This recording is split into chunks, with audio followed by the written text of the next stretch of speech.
Dr. Dave Schmidt received his Master of Divinity from the Associated Mennonite Biblical Seminary and was awarded a PhD in History and Religious Studies from the University of California.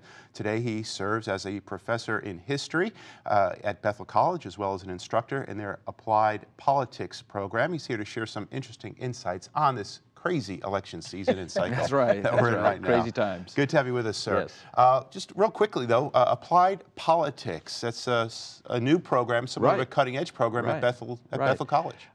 This is we just completed our first year of admitting students, and the program is designed around kind of splitting the difference between two wings of political science. One wing is all about the philosophy of political science and politics and so forth. And the other is sort of the quantitative, data-driven type of thing. And what we're looking at is kind of down the middle, where a lot of students who go into political science actually want to go into politics and be practitioners.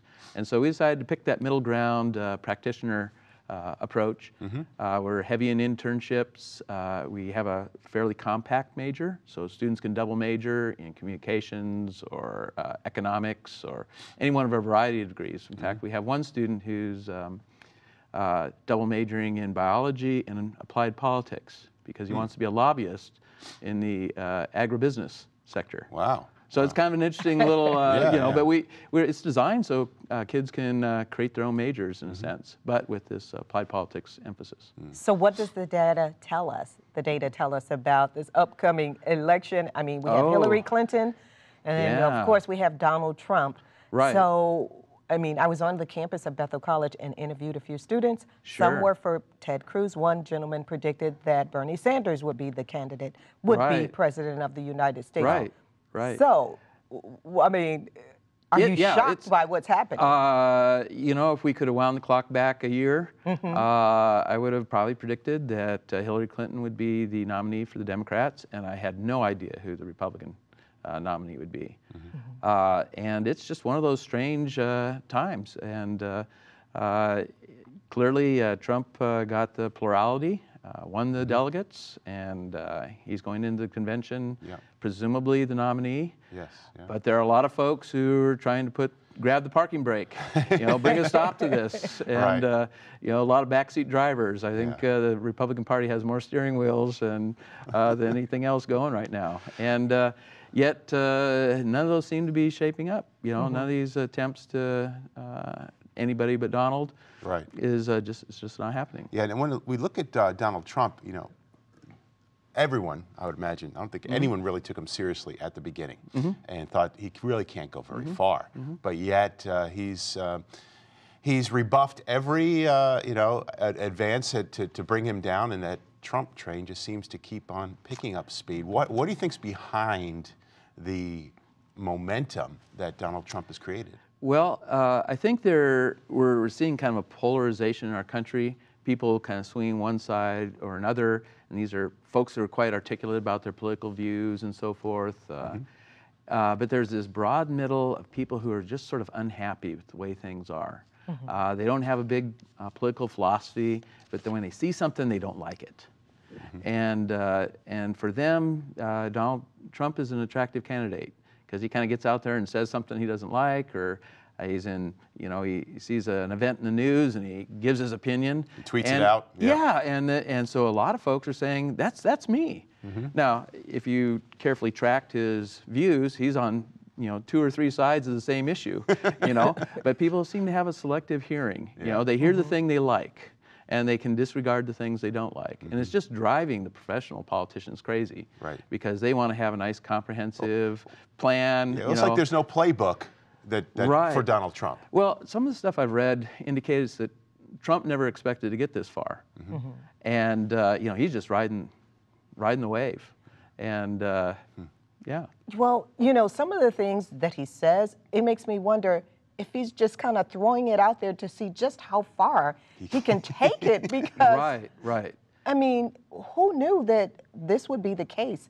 But did we see this coming on the horizon now that we look back? Well, one of the things we can realize when we look back is how disenchanted most people are with politics as practiced. Neither political party is in very high esteem. We have 2 candidates who are historically the most unpopular candidates ever. and those are the two candidates that the parties have put up.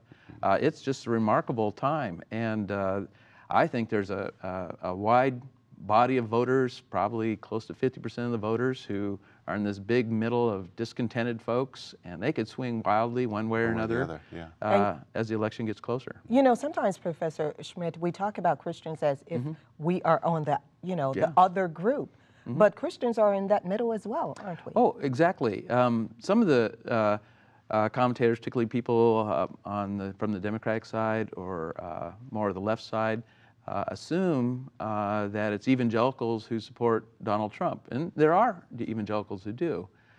Interestingly enough, if you break that down a little more carefully, up through the Indiana primary, for example, the more people went to church and the more signs that they were, committed Christians, the less they were supporting Donald Trump. There are a lot of people who, maybe they've given their life to Christ. Maybe they, would affiliate as an evangelical if you asked them on a polling, but they don't go to church very often, or so on. Those are the folks that Donald Trump's attracting. So the more devout people are, the less tendency they will to support Trump. Sort of in that kind of cultural evangelical, if we can create that category, the more likely they'll support Donald Trump. Now, if we take a look at the Democrat side, both conventions coming up, and one of the issues on the Democrat side of the convention is Bernie Sanders is still in it. He hasn't pulled away after California. So do you think that they're trying for a bit of an upset at the convention itself? I think he's more looking at influencing the platform. I don't think at this point he thinks he can become the candidate. And so his idea is there's still movement in the exact platform the party's going to run on, and he wants to take it all the way to the end, to get in there and write that last paragraph, change the emphases, whatever it might be. And the party, the Democratic Party, needs him. They need his support, and so he's just holding back a little bit. He doesn't want to be seen as the person who damages Hillary's chances to become president. He'll kind of fall in line, I think, at the right moment. Well, do you think he'll stand in that convention, on the convention floor, and actually endorse her when the time comes, like she did with President Obama? Right. I think that, who knows on these things, but in the same way that there have been folks trying to find another nominee other than Trump, and they're trying to think, can we do it at the convention? There are folks on the Democratic side preparing in the event that Hillary gets indicted or something like that. They're working behind the scenes to have another candidate. I don't think they'll pick Bernie. So you're thinking, perhaps a Biden or Elizabeth Warren or somebody like that. John Kerry or somebody. John Kerry might be another possibility. Wow. So it's still unsettled. It's still unsettled, yeah. So this is going to be a very exciting time next. Okay, I have 15 seconds quickly. Indictment or no indictment? I don't think she'll get indicted. Okay, and I've got 15 seconds real quick. Okay. All right, here you go. Put you on the spot. Who do you think is going to be standing as the presumptive president of the United States after our vote in November? I have no idea. Okay. I'm going to slip that one. That's a good, honest answer. Good answer. Good answer. Thank you so much. Joining us today, Dr. Dave Schmidt from Bethel College. You can connect with Dr. Schmidt by going to bethelcollege.edu, or as always, go to our website, harvest-tv.com. Coming up a little bit later, Valerie set out to get the backstory behind a new organization called Random Acts of Flowers. But up next, here's Brian Bush with today's update from the Holy Land. We'll be right back.